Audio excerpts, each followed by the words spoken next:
Bismillahirrahmanirrahim. Assalamualaikum warahmatullahi wabarakatuh.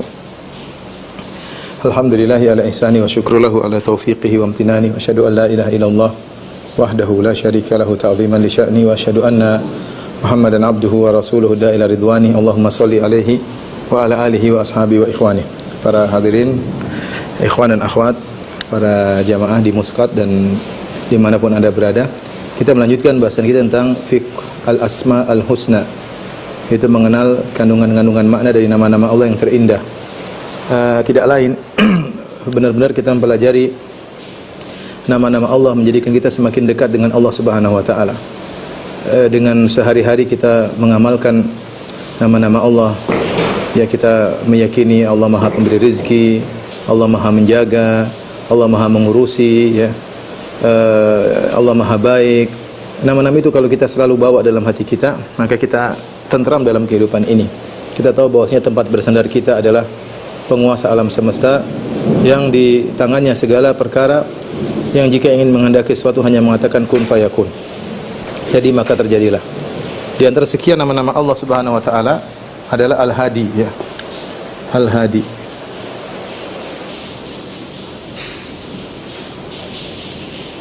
Al-Hadi sebagaimana kita tahu Maha Pemberi petunjuk.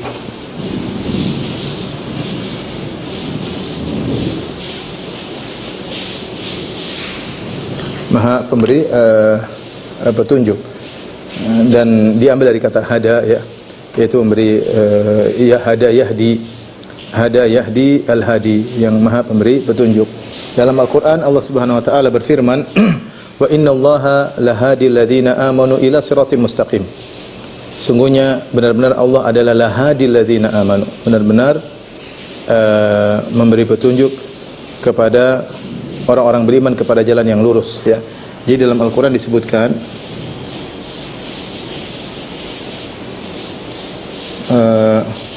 dalam bentuk isim fa'il,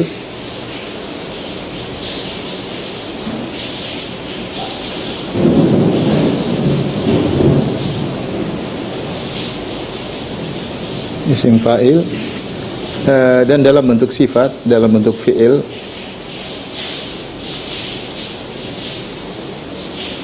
Kalau dalam bentuk fi'il sangat banyak, tapi dalam bentuk isim fa'il ada dua ayat.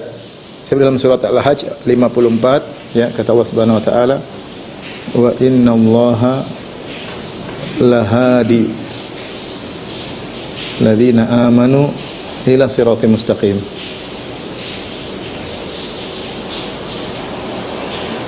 Sungguhnya Allah lahadi. Lahadi ini isim fa'il, artinya al-hadi, dari al-hadi, yaitu sungguh Allah benar-benar pemberi petunjuk. Pemberi petunjuk. Kemudian juga dalam ayat yang lain kata Allah Subhanahu wa taala, wa kafa bi rabbika hadiyan wa nasira. Cukuplah Rabbmu sebagai hadiyan, hadi. Ini juga dalam bentuk isim fa'il, pemberi petunjuk. Adapun dalam bentuk fi'il sangat banyak sekali dalam Al-Qur'an. Namun kita ketahui bahwasanya biasanya nama Allah diambil dari dalam bentuk isim fa'il. Biasanya diambil dalam bentuk isim fa'il, dan itu lebih tegas untuk penunjukan sebagai nama Allah Subhanahu wa taala. Makanya banyak saudara-saudara kita kaum muslimin yang namanya Abdul Hadi. Adapun Allah memberi petunjuk, ya, yang menjadi konsentrasi kita adalah ini, yaitu Allah memberi petunjuk ke jalan yang lurus, ya. Ini yang kita butuhkan, memberi petunjuk kepada siratim mustaqim, kepada jalan yang lurus, yang mengantarkan kepada surga.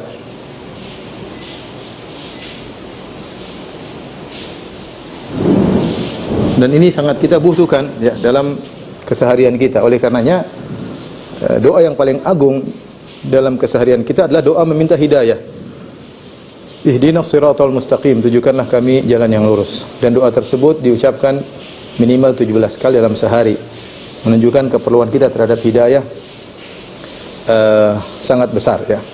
Dan ini telah dijelaskan oleh Syekhul Islam Ibn Taimiyah rahimahullahu taala. Nanti kita akan nukilkan juga perkataan Ibn Taimiyah bagaimana kebutuhan manusia, kita seorang mukmin, terhadap hidayah Allah Subhanahu wa ta'ala. Terlebih lagi Allah mengatakan, ya ibadi kullukum dhal illa man hadaituhu.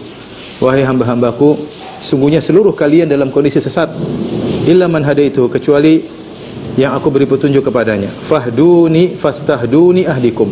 Mintalah petunjuk kepadaku, niscaya aku akan beri petunjuk kepada kalian. Jadi Allah menyatakan kalau kamu tidak dapat hidayah dari Allah, maka kamu akan tersesat. Maka Allah suruh kita minta hidayah kepada Allah, karena Dialah Al-Hadi, Sang Maha Pemberi hidayah. Nah, oleh karena seorang serius ketika meminta hidayah kepada Allah Subhanahu wa taala, ya. Insyaallah nanti akan di penghujung pembahasan kita akan bahas lebih detail masalah ini. Bentuk-bentuk hidayah Allah Subhanahu wa taala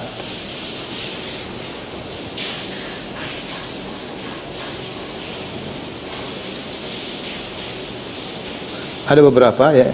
Yang pertama adalah hidayah al-ammah, hidayah yang umum. Hidayah umum.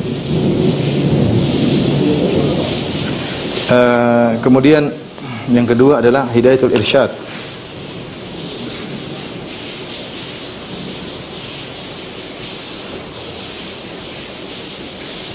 Memberi petunjuk, memberi arahan. Kemudian yang ketiga adalah hidayatul taufik.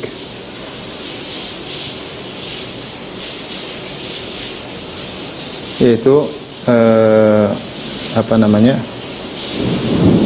memberi istilahnya taufik dalam hati, ya,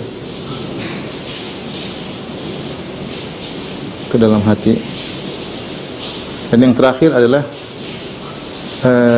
hidayah kepada surga. Hidayah itu artinya petunjuk, ya, hidayah kepada surga bagi orang beriman di akhirat. Tapi ini model petunjuk hidayah. Hidayah itu petunjuk artinya. Tapi kita akan bahas satu persatu, ya. Al-hidayah al-ammah, hidayah umum, ini berlaku kepada, ya, berlaku kepada seluruh makhluk.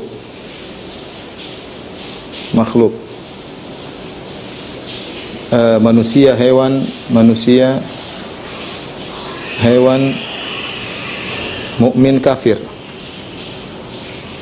Semuanya mendapatkan hidayah ini, yaitu hidayah terkait dengan bagaimana seorang bisa memenuhi kebutuhan kehidupannya sehari-hari. Yang ini Allah Subhanahu wa taala sebutkan dalam beberapa ayat. Misalnya firman Allah Subhanahu wa taala, Rabbuna alladzi a'ta kulla syai'in khalqahu tsumma hada. Ketika Nabi Musa ditanya oleh Fir'aun, siapa Tuhan engkau wahai Musa?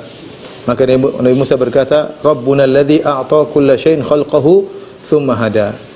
Dialah Rabbku, Rabb kami yang telah menciptakan segala sesuatu, tsumma hada, kemudian dia beri petunjuk kepada segala sesuatu. Jadi segala sesuatu diberi petunjuk. Petunjuk sini petunjuk umum. Baik hewan, manusia, mukmin, kafir semua dapat petunjuk. Petunjuk apa?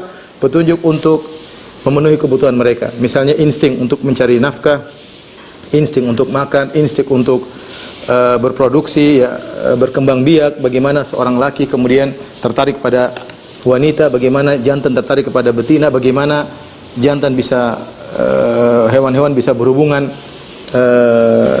satu dengan yang lainnya, ya.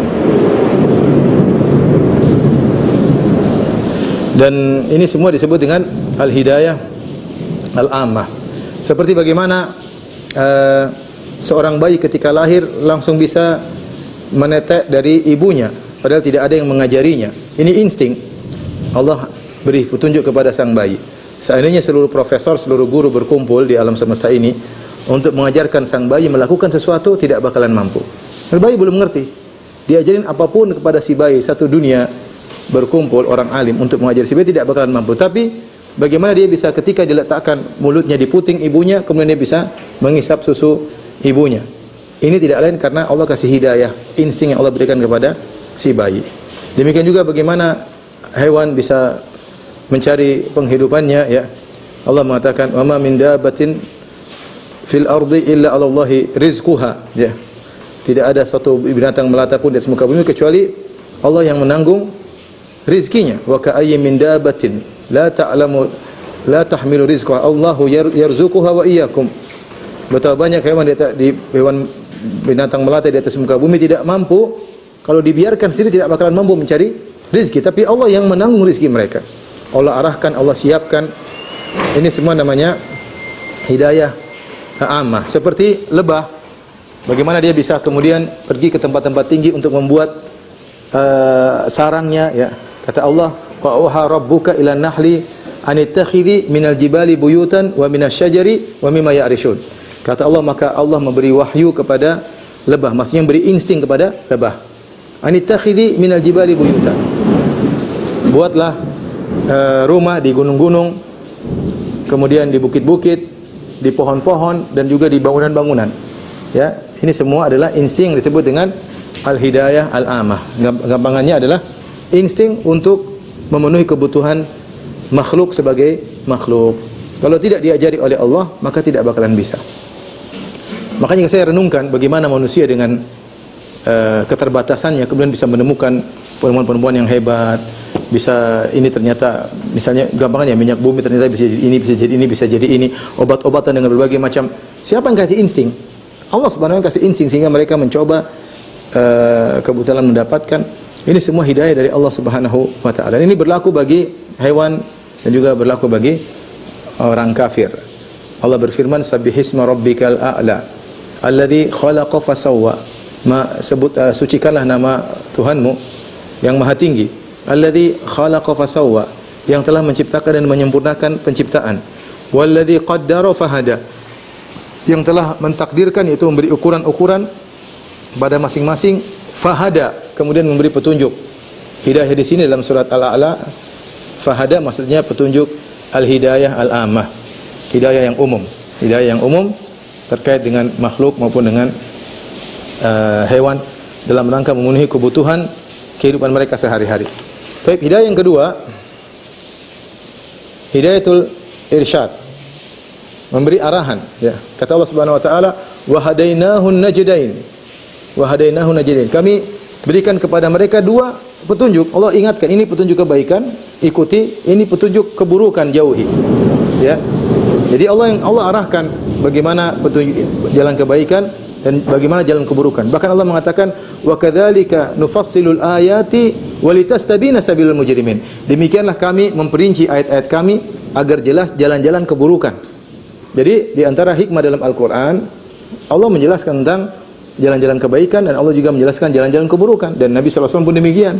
Nabi SAW menjelaskan tidak ada satu amalan yang mendekatkan kepada surga illa qad buyyina lakum, kecuali telah dijelaskan, dan tidak ada satu amalan yang mendekatkan kepada neraka illa qad buyyina lakum, dan juga telah dijelaskan. Makanya hidayatul irsyad, memberi arahan, ini Allah sebutkan dalam banyak ayat. Di antaranya kata Allah Subhanahu wa taala, wa amma samuda fahadainahum. Adapun kaum Samud, kami beri petunjuk kepada mereka. Petunjuk bukan petunjuk taufik, bukan, tapi inilah jalan kebenaran. Kata Allah, fastahabbul ama 'alal huda. Namun mereka lebih mengutamakan kebutaan daripada petunjuk. Ya, mereka lebih mengutamakan kebutaan daripada petunjuk. Artinya mereka meninggalkan petunjuk Allah Subhanahu wa taala. Demikian juga dalam surat At-Taubah ayat 115 kata Allah, "Wa ma kana Allahu liyudhilla qauman ba'da idh hadahum hatta yubayyana lahum ma yattaqun." Dan tidaklah Allah akan menyesatkan suatu kaum kecuali setelah Allah beri petunjuk kepada mereka, itu beri arahan. Allah sudah jelaskan, ya. Allah kirim Rasul untuk jelaskan tentang jalan kebenaran, jalan kesesatan, agar mengikuti jalan kebenaran, tinggalkan jalan kesesatan. Ini disebut dengan hidayatul irsyad, memberi arahan, ya, memberi arahan. Dan ini juga dimiliki oleh Nabi sallallahu alaihi wasallam dan para dai. Karena Nabi SAW dan para anbiya, para nabi dan para dai, mereka tugasnya adalah memberi arahan, memberi bimbingan, memberi irsyad. Kata Allah Subhanahu wa taala, "Wa innaka latahdi ila siratim mustaqim." Sungguhnya engkau benar-benar wahai Muhammad memberi petunjuk kepada jalan yang lurus. Kata Allah Subhanahu wa taala, "Wa innaka latahdi ila siratim mustaqim." Sungguhnya engkau Muhammad benar-benar memberi petunjuk kepada jalan yang lurus. Petunjuk sini maksudnya adalah hidayatul irsyad, yaitu hidayah hanya sekedar untuk memberi bimbingan. Ya. Dan para dai juga bisa beri petunjuk. Makanya di antara doa, Allahumma hdina wahdi bina. Ya Allah, berilah petunjuk kepada kami dan jadilah kami sebab hidayah. Karena para dai memberi petunjuk, memberi arahan kepada masyarakat, ya. Makanya Allah Subhanahu wa taala berfirman, "Wa ja'alna minhum a'immatan yahduna bi amrina." Kami jadikan di antara Bani Israel imam-imam yahduna yang memberi petunjuk. Maksudnya petunjuk irsyad yang membimbing masyarakat. Jadi masalah hidayatul irsyad model kedua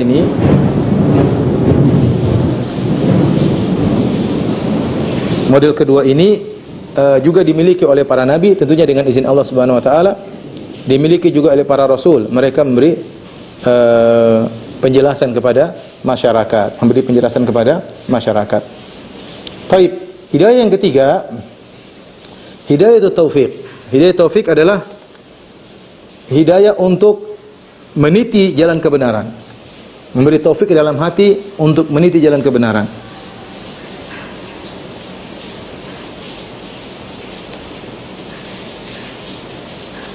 Nah, ini yang miliki hanya Allah Subhanahu wa taala. Ini murni hak Allah.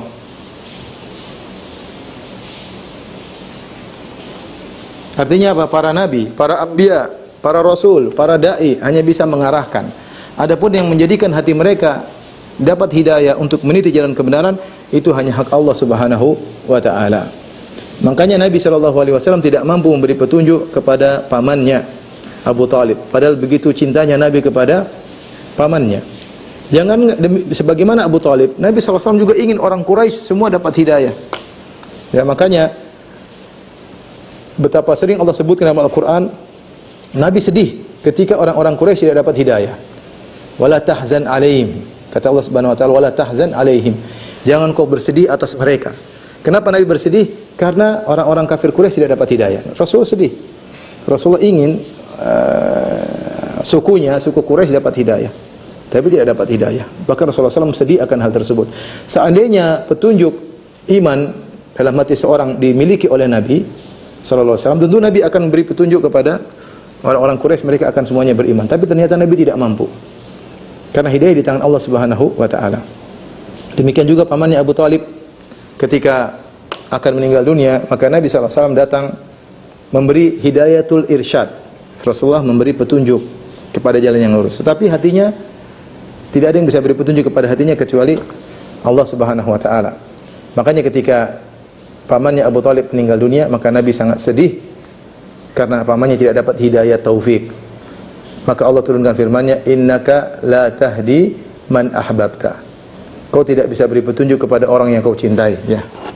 Allah mengatakan tentang Nabi, innaka la tahdi man ahbabta. Engkau tidak bisa beri petunjuk kepada orang yang kau cintai. Siapa? Pamannya Abu Talib. Padahal dalam ayat yang lain, perhatikan, jadi sini Allah mengatakan innaka la tahdi, kau tidak bisa beri petunjuk. Dalam ayat sebelumnya, innaka la tahdi, sungguh kau memberi petunjuk. Di sini Allah mengatakan Nabi bisa beri petunjuk, ayat sebelumnya, dan ayat setelahnya Allah mengatakan Nabi tidak bisa beri petunjuk.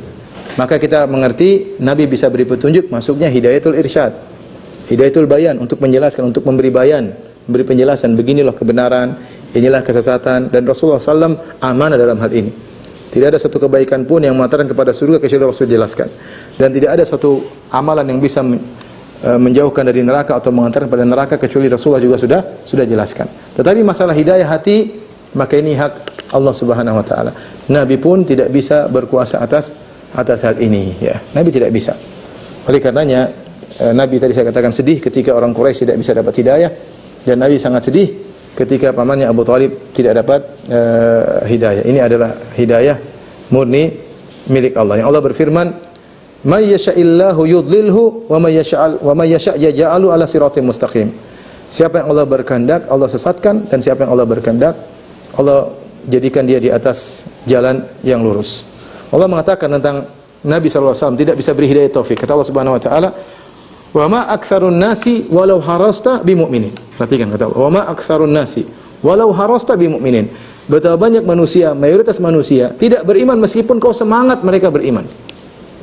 Allah sebutkan Nabi begitu semangat agar manusia beriman. Tapi apa hasilnya? Kata Allah, "Wa ma aktsarun nasi." Kebanyakan manusia meskipun kau semangat agar mereka dapat hidayah, ternyata mereka tidak beriman.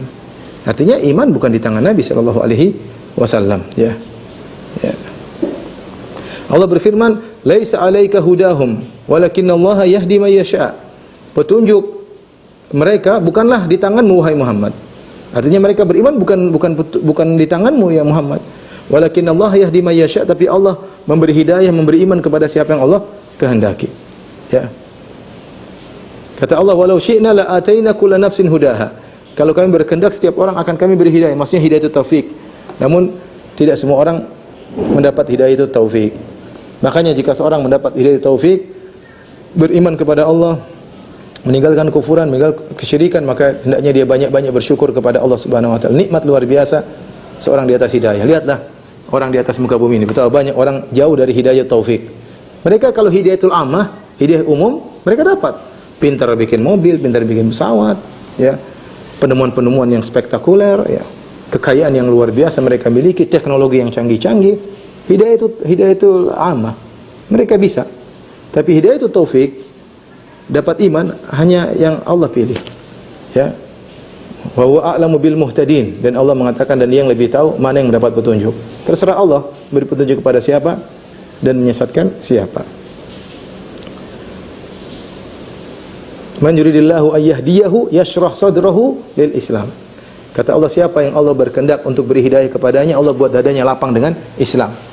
Wa man yurid an yudhillahu yaj'al sadrahu dayiqan harajan ka'annama yas'adu fis sama. Adapun yang Allah berkehendak dia tersesatkan, maka Allah menjadikan dadanya sempit seakan-akan dia naik di atas tempat yang tinggi sehingga susah untuk bernapas. Ini dalil bahwasanya hidayah taufik hanya milik Allah. Nabi tidak memilikinya, para dai tidak memilikinya. Nabi Nuh tidak bisa beri hidayah kepada putranya. Nabi Nuh tidak bisa beri hidayah kepada alaihissalam, tidak bisa beri hidayah kepada istrinya, tidak bisa. Nabi Lut alaihissalam tidak bisa beri petunjuk kepada istrinya. Nabi Ibrahim alaihissalam tidak bisa beri petunjuk kepada ayahnya, tidak bisa. Ya, tidak bisa. Yang bisa beri petunjuk, memberikan keimanan adalah hanya Allah semata. Hanya Allah semata. Baik. Hidayah yang keempat adalah hidayah menuju surga. Maksudnya diarahkan menuju surga, ya. Allah Subhanahu wa taala berfirman ketika penghuni surga pertama kali masuk surga, mereka berkata, "Wa qalu alhamdulillahilladzi hadana li hadza wa ma kunna linahtadiya laula an hadana Allah." Ya, kata mereka penghuni surga, mereka memuji Allah ketika masuk surga, segala puji bagi Allah yang telah memberi petunjuk kami sampai ke surga. Wa ma kunna linahtadiya, kami tidak bakalan bisa sampai ke surga laula an hadana Allah, kalau bukan Allah beri petunjuk kepada kami, ya. Jadi di surga sana diarahkan menuju surga. Ya, dan ketika mereka mau surga, mereka diarahkan kepada rumah mereka. Kata Nabi SAW, demi Allah bahwasanya kalian lebih ngerti menuju rumah kalian di surga daripada rumah kalian di dunia. Subhanallah. Orang ketika mau surga, dia lebih ngerti tentang rumahnya di surga, kemana rumahnya, daripada rumahnya di dunia. Kenapa bisa demikian? Karena Allah, padahal dia pertama kali masuk surga, belum pernah masuk surga sebelumnya. Mungkin jalan kemana bingung, tapi Allah kasih petunjuk bagi penghuni surga, dia lebih ngerti ke rumahnya di surga daripada rumahnya di dunia. Ini hidayah yang Allah berikan kepada orang-orang di surga untuk sampai kepada rumah mereka di surga. Bin?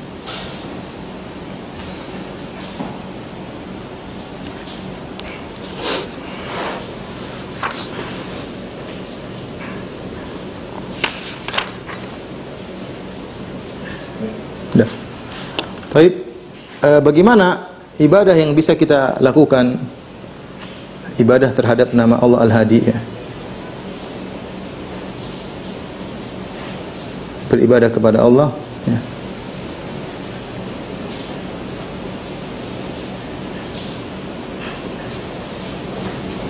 Dengan nama Allah Al-Hadi. Di antaranya, ya, tadi kita meyakini sepenuhnya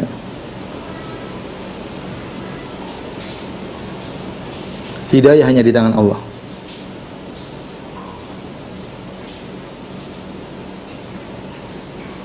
Hidayah sini maksudnya hidayah itu taufik ya, maksudnya hidayah taufik. Hidayah taufik. Yaitu iman, keimanan. Hanya di tangan Allah Subhanahu wa taala, bukan di tangan kita. Bukan di tangan kita. Dari sini, terutama para dai, ketika dia berdakwah kemudian ada orang dapat petunjuk, dia puji Allah Subhanahu wa taala, bukan dia ujub. Ya. Sehingga kalau ada dai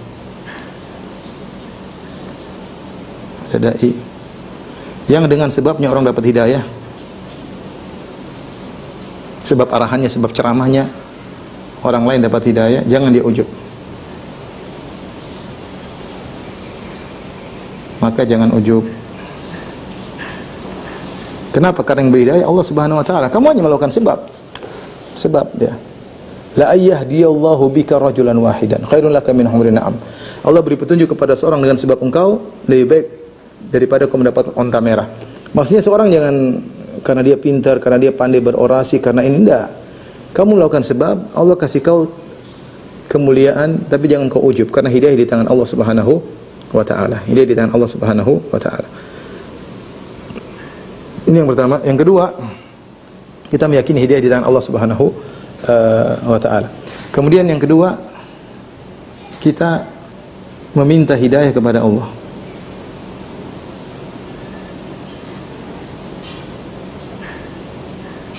Ya, kata Allah Subhanahu wa taala, kullukum ya ibadi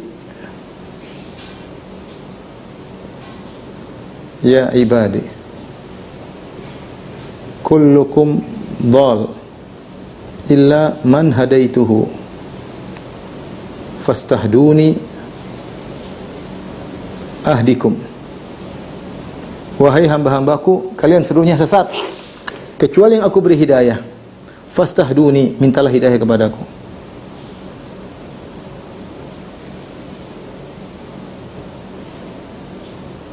Mintalah hidayah kepadaku, ahdikum, niscaya aku akan beri hidayah kepada kalian. Jadi tinggal seorang duduk kemudian merengek-rengek minta kepada Allah hidayah ya, untuk dirinya atau untuk orang lain yang dia cintai. Dan dia jangan berputus asa. Lihat bagaimana Nabi sallallahu alaihi wasallam minta hidayah untuk Umar bin Khattab. Di mana Umar bin Khattab sangat sadis ketika itu, bagaimana memusuhi kaum muslimin, selalu mengganggu kaum muslimin, tapi Nabi sallallahu alaihi wasallam berdoa, ya Allahumma a'izzal Islam bi Umar bin Khattab. Ya Allah, kuatkanlah Islam dengan Umar bin Khattab. Allah kasih hidayah. Atau untuk orang tua kita, atau untuk keluarga kita yang belum, kita minta, tinggal angkat tangan. Hidayah bukan di tangan kita, di tangan Allah. Kalau berkehendak, Allah akan kasih. Minta kepada Allah Subhanahu wa taala. Ya. Demikian juga mintalah kepadaku, ya. Hidayah tersebut kita minta untuk diri sendiri atau untuk orang lain. Kemudian di antaranya kita harus sadar bahwasanya kebutuhan kita kepada hidayah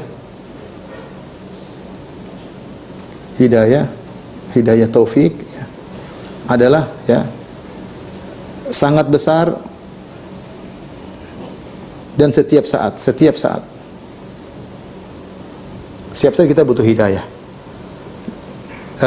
Di antaranya juga ya bentuk-bentuk hidayah tersebut, di antaranya misalnya ya agar istiqomah, ini butuh hidayah. Istiqomah di atas hidayah. Contoh lagi, kita minta hidayah apa? Agar ditambah hidayah. Karena banyak kebaikan-kebaikan yang kita belum tahu, yang kita belum semangat untuk melakukannya. Ya. Kita mungkin sudah sholat, kita mungkin sudah bersedekah, tapi masih banyak kebaikan yang kita belum dapat hidayah pada kebaikan tersebut. Kita minta hidayah. Ya, mungkin hidayah baca Quran masih malas, hidayah sholat duha masih malas. Ya. Kita butuh hidayah agar kita semangat pada ibadah-ibadah yang lain. Ya. agar ditambah hidayah. Kemudian apa di antaranya? Agar dipalingkan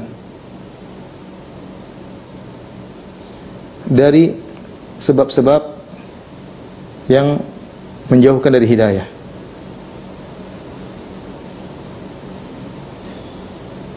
Sebab-sebab terus banyak, syahwat, syubhat, banyak. Jalan-jalannya ke Yahudi, jalan-jalan Nasara. Ini kita butuh hidayah. Butuh hidayah.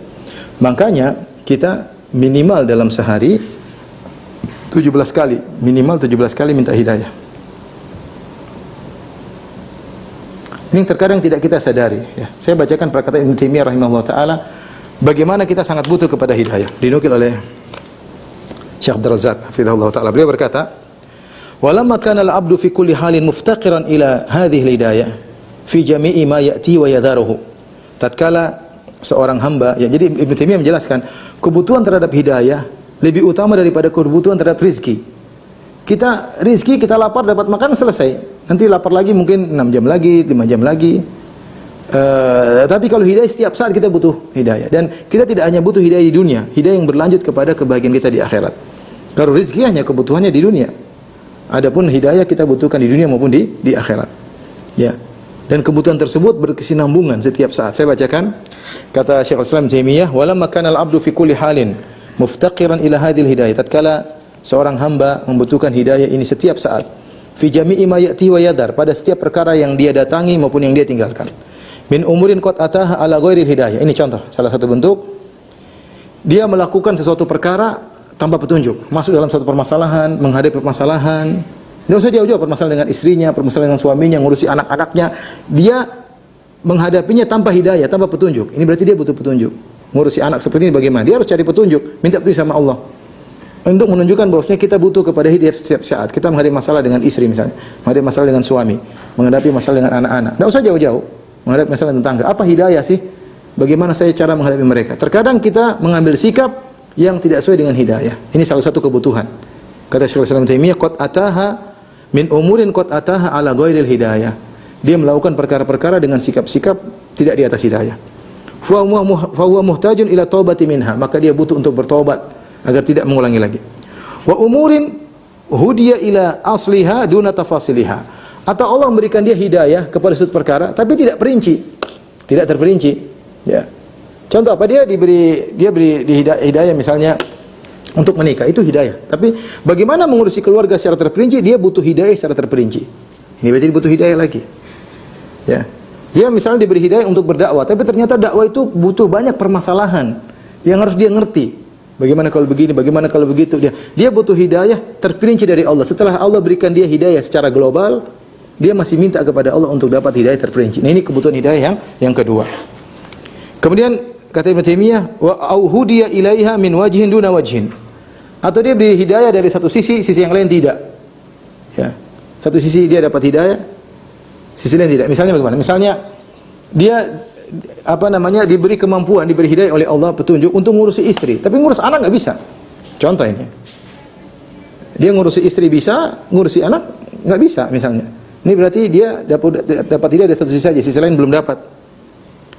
Fahuwa muhtajun ila tamamil hidayah fiha, maka dia butuh kesempurnaan hidayah dalam mengurusi keluarga. Liyazdada hudan, agar dia bertambah hidayahnya. Wa umurin huwa muhtajun ila an yahsul lahu minal hidayah fiha fil mustaqbal. Mislu ma hasallahu fil madhi. Kemudian setelah dia mendapatkan, taruhlah dia dapat hidayah semuanya, dia butuh hidayah ini dipertahankan di masa depan. Betapa banyak orang bisa mengurus keluarganya. Kita bicara, enggak usah bicara jauh, kita bicara keluarga. Betapa banyak orang ngurus keluarganya setahun, 2 tahun, 5 tahun, pada tahun ke-6, tahun ke-7 dia enggak bisa ngurus lagi. Hidayah lepas darinya. Sehingga dia butuh hidayah dari Allah untuk mempertahankan bagaimana petunjuk ini sampai di kemudian hari. Wa umurin huwa khalin an i'tiqadin fiha fa huwa muhtajun ila hidayati fiha. Dan perkara-perkara yang dia kosong keyakinannya dalam perkara-perkara tersebut, dia butuh hidayah untuk melakukannya, ya. Ya, ada hal-hal yang harus dia yakini, dia tidak ngerti. Ternyata di sini ada keyakinan, dia enggak ngerti. Karena iman kan butuh terperinci. Kita beriman tentang ini, tentang hari kiamat, tentang alam barzah. Kalau tidak dijelaskan kita enggak tahu. Maka kita butuh hidayah untuk mengerti perincian tentang keimanan. Demikian juga wa umurin lam yaf'alha. Dan banyak amal-amal soleh yang belum dia kerjakan, dia butuh hidayah untuk dia melakukannya. Banyak mungkin orang masih pelit, belum bersedekah, masih banyak orang yang belum salat malam. Oh ternyata dia bertahu salat malam, ternyata salat malam begini perinciannya, juga enggak tahu. Masih banyak hal kebaikan yang belum kita lakukan, banyak hal. Kita butuh hidayah dari Allah agar kita bisa melakukannya. Fa huwa muhtajun ila fi'liha ala wajhil hidayah. Ila ghairi dzalika min anwa'il hajat ila anwa'il hidayat. Kata Ibnu Taimiyah, dan masih banyak lagi kebutuhan-kebutuhan yang setiap kebutuhan tersebut kita butuh kepada hidayat. Maka faradallahu alaihi an yas'alu hadhihi hidayah fi afdali ahwalihi. Karenanya Allah mewajibkan dia, bukan cuma sunnah, Allah mewajibkan dia untuk minta hidayah di kondisi yang terbaik itu ketika salat. Wa hiya salatu marratin mutaaddidatan fil yaumi wa lailah, yaitu 17 kali minimal dia harus minta kepada Allah siang dan malam. Wa qad bayyana anna ahlal hadhihi ni'mah mughayyiruna lil maghdubi alaihim wal yahud wan nasara ad-dhalin. Dan Allah telah jelaskan bahwasanya orang-orang dapat hidayah ini, mereka menyelisih jalannya orang-orang dimurkai itu Yahudi, dan mengisi jalan orang dimurkai yang sesat itu Nasara. Ini kalam yang perkataan yang menakjubkan dari Ibnu Taimiyah rahimahullah taala, yang kita tidak sadar bahwasanya kita senantiasa butuh petunjuk kepada Allah. Betapa sering kita bingung mau ngapain, menghadapi masalah bingung, serahkan kepada Allah. Angkat tangan, ya Allah beri petunjuk kepadaku menghadapi masalah ini. Belum perkara ini, maksudnya ini perkara kebutuhan duniawi saja. Betapa perlu kita mendapat petunjuk bimbingan dari Allah Subhanahu wa taala. Maka dari sini kita sadar bahwasanya kebutuhan terhadap hidayah adalah setiap saat ya berkesinambungan, sehingga kebutuhan kita terhadap hidayah lebih daripada kebutuhan kita terhadap rezeki. Dan ada perkataan Ibnu Qayyim juga yang menakjubkan, yang menunjukkan urgensinya kita minta hidayah. Saking pentingnya doa ihdinas siratal mustaqim, ya Allah tunjukkanlah aku kepada hidayah. Maka Allah Subhanahu wa taala mengajari kita, nih caranya kalau minta hidayah. Sampai Allah ajarkan supaya kita tahu bagaimana cara minta hidayah. Allah turunkan surat Al-Fatihah yang intinya adalah minta hidayah. Allah ajarkan mukadimahnya gimana? Mukadimahnya puji Allah. Alhamdulillahirabbil alamin. Segala puji bagi Allah pencipta alam semesta. Ar-Rahmanir Rahim, yang Maha Pengasih lagi Maha Penyayang. Kita puji Allah, kan kita bertawasul dengan memuji Allah Subhanahu wa taala dengan sifat-sifat Allah. Sifat Alhamdulillahirabbil alamin, sifat rububiyah, Rahmanir Rahim, ya, Maliki Yaumiddin, ya. Ya, kita memuji Allah yang Maha Pengasih Maha Penyayang, yang menguasai hari pembalasan. Setelah kita memuji Allah, kita bertawasul dengan amal kita. Iyyaka na'bud, pengakuan kita. Iyyaka na'bud wa iyyaka nasta'in. Ya Allah, hanya kepada Engkau lah kami berikrar, hanya kepada Engkau lah kami mohon, kami beribadah. Wa iyyaka nasta'in, dan hanya kepada Engkau lah kami mohon pertolongan. Ini tawasul dengan amal soleh kita. Setelah kita bertawasul dengan nama-nama Allah, kita bertawasul dengan amal soleh kita. Setelah itu kita masuk pada intinya, minta petunjuk. Ihdinas siratal mustaqim. Berilah kepadaku petunjuk kepada jalan yang lurus. Jalan apakah itu? Siratal ladzina an'amta alaihim. Itu jalan orang-orang yang Kau beri nikmat kepada mereka. Nikmat maksudnya nikmat agama, ya. Nikmat hidayah, yaitu jalannya para nabi, para siddiqin, para syuhada, para salihin. Ghairil maghdubi alaihim waladdallin. Bukan jalan orang-orang yang Kau murkai, itu orang jalan Yahudi, dan bukan jalan-jalan orang yang Kau sesatkan, itu Nasara. Karena jalan-jalan Yahudi sangat banyak, jalan-jalan Nasara sangat banyak. Yahudi berilmu namun tidak beramal, Nasara beramal namun tidak berilmu, dan mereka punya sunnah-sunnah yang sangat banyak. Yang Nabi pernah mengatakan, la tattabi'unna sanana man kana qablakum, kalian akan mengikuti jalan-jalan orang sebelum kalian, itu Yahudi dan Nasara. Maka ini menunjukkan kita sangat butuh kepada hidayah dari Allah Subhanahu wa taala. Maka tatkala kita di malam hari berdoa, bangun malam, ya Allah, ya Hadi, ya Hadi, wahai pemberi petunjuk, beri petunjuk kepadaku. Terlalu banyak perkara kita enggak tahu bagaimana kita melakukannya. Kita enggak tahu mulai dari mana. Kita enggak tahu bagaimana mengakhirinya. Banyak masalah kita enggak bisa, bingung mau apain. Pasrahkan kepada Allah, minta petunjuk kepada Allah Subhanahu wa taala, karena Dia adalah Al-Hadi, Maha Pemberi petunjuk. Petunjuk untuk menjaga keimananmu, petunjuk untuk membuat engkau istiqamah, petunjuk dalam menghadapi berbagai macam permasalahan, petunjuk untuk membuka pintu-pintu kebaikan. Dan Nabi SAW dalam salat malamnya minta petunjuk atas perselisihan yang ada. Nabi berdoa, Allahumma rabba Jibril wa Mikail wa Israfil, fatir samawati wal ard, alimal ghaibi wasyahadah, anta tahkum baina ibadika fima kanu fihi ikhtalifun, ihdini lima ikhtalifa fihi minal haqqi biidnik, innaka tahdi man tasya ila siratal mustaqim. Doa yang indah. Nabi berdoa, Allahumma rabba Jibril wa Mikail wa Israfil. Ya Allah, Rabbnya malaikat Jibril, Rabbnya malaikat Mikail, Rabbnya malaikat Israfil. Disebutkan tiga malaikat ini karena mereka punya keistimewaan masalah penghidupan. Jibril menghidupkan manusia dengan keimanan, dia menurunkan wahyu. Mikail menghidupkan alam semesta dengan menurunkan hujan. Israfil menghidupkan orang dengan menghidupkan sangkakala. Ya, maka dikhususkan 3 penyebutan malaikat ini. Allahumma rabba Jibril wa Mikal Israfil, fatiras samawati wal ard, yang menciptakan langit dan bumi. Alimal ghaibi wa syahadah, yang mengetahui perkara yang nampak maupun yang tersembunyi. Anta tahkumu baina ibadika fima kanu fi ikhtalifun, engkau yang menjadi hakim di antara perselisihan hamba-hambamu. Ihdini lima ikhtulifa fihi minal haqqi biidnih. Tunjukkanlah aku dari perselisihan mereka. Banyak perselisihan, banyak pendapat, banyak perkataan. Tunjukkan aku mana yang benar di antara semuanya. Innaka tahdi man tasya'u ila siratal mustaqim, karena kau memberi petunjuk kepada siapa yang kau kehendaki kepada jalan yang lurus. Demikian ikhwan dan akhwat yang rahmatillah subhanahu wa taala, betapa indahnya nama Allah Al-Hadi dan betapa butuhnya kita kepada petunjuk. Ingat kata Allah, kullukum dhal, wahai anak-anak Adam, wahai hamba-hambaku, kalian seluruhnya tersesat, illa man hadaituhu, kecuali orang yang aku beri petunjuk kepadanya. Jadi kapan kita dapat hidayah, kita bersyukur kepada Allah, karena semua petunjuk yang kita rasakan adalah bimbingan dari Allah Subhanahu wa taala. Allah taala alam. Kalau ada yang bertanya, saya persilakan.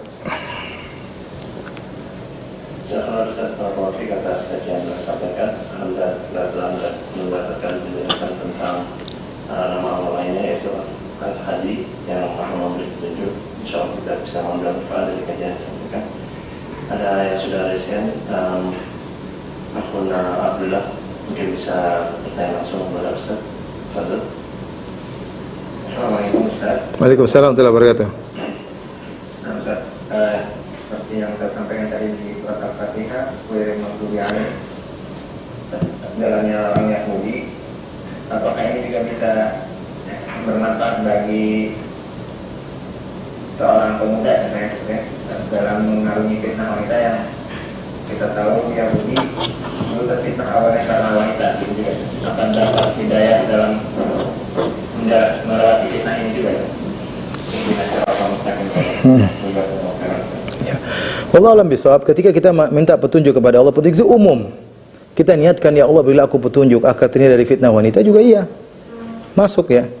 Fitnah di antaranya fitnah wanita, karena fitnah wanita yang telah merusak Bani Israel, bukan cuma Yahudi saja, Yahudi Nasrani semuanya. Karena mereka Bani Israel. Kata Nabi sallallahu alaihi wasallam, wattaqud dunya wattaqun nisa. Hati-hatilah terhadap dunia, hati-hatilah terhadap wanita. Fa inna awwala fitnati Bani Israel kanat fin nisa. Fitnah pertama kali menimpa Bani Israel pada wanita ya. Makanya disebutkan wala tabarrujna tabarrujal jahiliyatil ula. Janganlah kalian para wanita keluar bertabarruj, berhias sebagaimana orang-orang jahiliyah dahulu. Disebutkan di antara tafsir, kalau mereka keluar baju agak kebuka, kelihatan sebagian tubuhnya. Ini yang terjadi zaman sekarang ya. Semua di mana-mana fitnah wanita. Maka seorang pemuda berjuang di jalan Allah Subhanahu wa taala, menundukkan pandangannya, berusaha mencari yang halal. Kalau dia tidak kuasa menahan syahwatnya, dia berpuasa. Kalau dia punya kemudahan untuk menikah, maka segera menikah. Tempuh kebahagiaan di tengah-tengah lautan kesesatan. Insyaallah berdoa kepada Allah ya agar diberi petunjuk. Jadi kalau kita bilang ihdinas shiratal mustaqim, kita mau renungkan apa saja masuk dalam ayat itu. Karena semua hidayah terkandung dalam perkataan kita ihdinas shiratal mustaqim. Saya sudah jelaskan tadi. Ihdinas shiratal mustaqim, ya Allah tunjukkan jalan yang lurus, yaitu yang belum kami tahu tunjukkanlah. Yang kami sudah tahu kami lakukan, tunjukkanlah secara sempurna. Kalau kita salat yang sempurna seperti apa? Karena salat bertingkat-tingkat. Masih banyak orang belum salat, belum dapat hidayah khusyuk ya. Maksudnya kalau kita pun sudah sempurna ibadahnya, istiqamah dipertahankan. Kemudian tadi agar kita dibukakan pintu-pintu hidayah yang lain, agar kita dijauhkan dari jalan-jalan yang bisa memaling kita dari hidayah. Di antaranya fitnah wanita. Di antaranya fitnah wanita. Wallahu taala alam.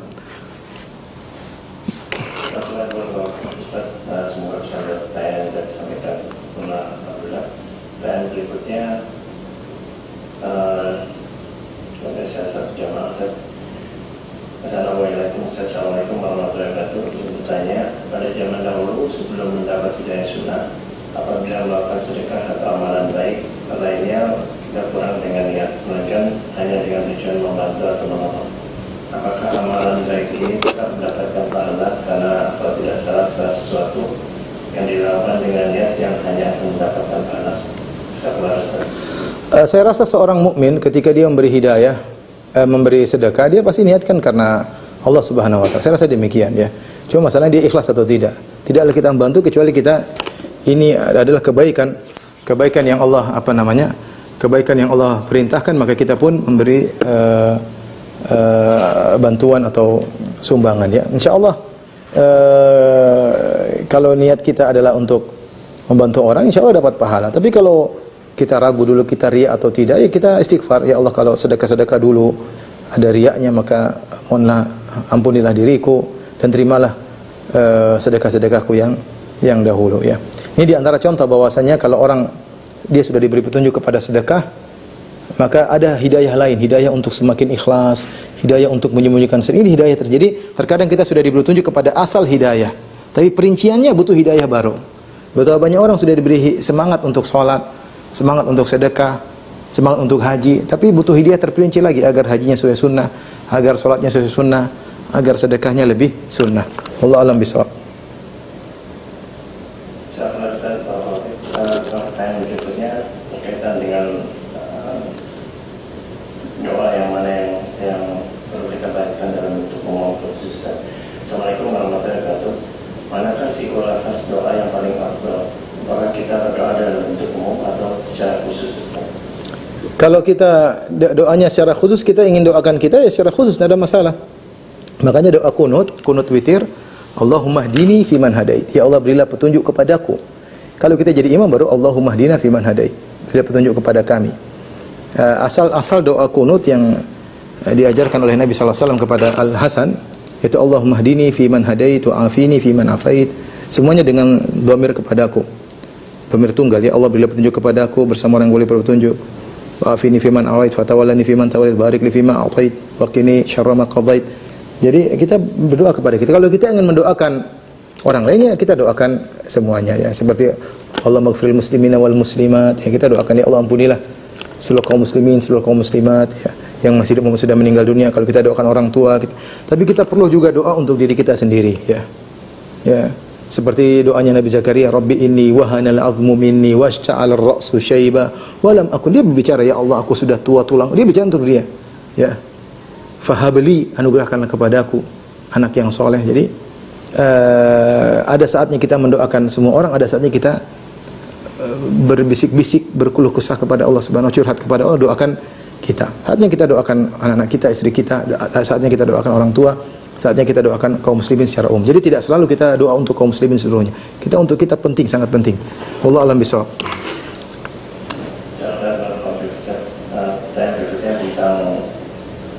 Suami istri yang satu dapat hidayah, satu masih belum.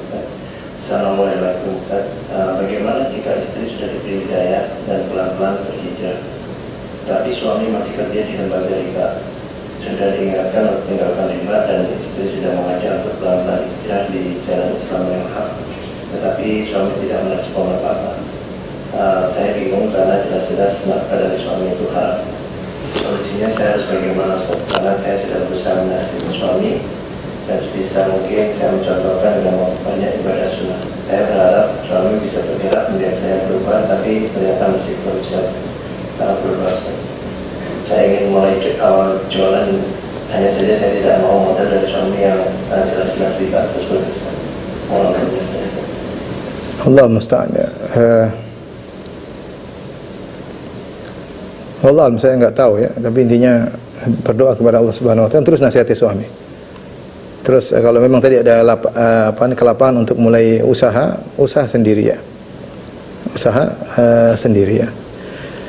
Mungkin bisa dikonsultasikan kepada ustaz yang lain, saya tidak tahu jawabannya. Wallahu a'lam bishawab. Saya bertanya tentang menjaga hidayah, Ustaz. Assalamualaikum warahmatullahi wabarakatuh. Bagaimana cara kita sebagai orang tua menjaga anak kita supaya tetap istiqomah dalam menjalankan hidayah, supaya terus sholat lima waktu, karena masih terlihat sering tidak lengkap lima waktu karena pergaulan yang ada. Ya, perlu kesabaran. Anak-anak ya seperti itu. Iman mereka masih sangat naik turun. Kita saja orang tua sering naik turun. Yang sudah dewasa, apalagi anak-anak ya. Maka kita pilihkan teman yang baik. Kalau ada teman yang buruk, kita nasihati. Kalau perlu kita nasihati temannya. Undang temannya tidur di rumah. Jangan lupa ya, nanti sholat ya. Suruh mereka sholat ya. Suruh mereka sholat. Jadi memang kita harus bimbing terus ya. Kita harus perhatikan. Nasihati pelan-pelan, jangan dengan kekerasan. Nasihati dengan mereka yang mereka logis. Sampaikan agar mereka berpikir. Kalau mereka berpikir, mereka akan menjalankan dengan kesadaran mereka. Ya banyak doa sajalah, banyak doa. Memang zaman-zaman fitnah. Maka sampai saya dengar sebagian ulama mengatakan siapa yang mendidik anak-anak seperti berjihad di jalan Allah, karena berat.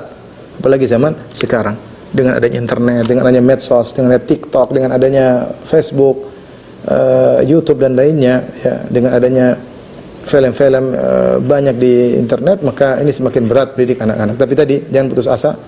Ya, alhamdulillah banyak orang-orang tua yang anak-anak mereka bisa soleh dan bertakwa. Namanya anak-anak kalau mereka menyimpang, tarik lagi seperti itu. Mereka malah sholat diingatkan kembali, dan demikianlah. Anggap saja itu adalah lahan ibadah bagi kita. Jadi jangan pernah bosan, jangan pernah capek berdoa kepada Allah agar beri hidayah kepada mereka dan menjadikan mereka anak-anak yang istiqamah. Wallahu a'lam bishawab. Mungkin pertanyaan terakhir kalau ada. Ada yang dari saya, Ustaz. Silakan. Mungkin untuk yang berkaitan bisa langsung saya pada Ustaz. Waalaikumsalam warahmatullahi wabarakatuh. Sebelum saya bertanya, saya suka membaca sebelum salam ini baca doa Allahumma inni as'aluka al-huda sadar, itu sebelum salam. Nah itu sudah pasti bisa dengarkan. Sudah apa? Kalau sudah baca terus kenapa? Sudah kenapa? Sudah pasti misalnya kan sebelum salam. Oh iya. Terus akhirnya saya ingin kita berbudaya. Yang kedua, ulang-ulang saya nggak dengar. Yang kedua gimana? Ciri-ciri seorang bisa berbudaya itu gimana? Kalau saya ingin maksimal,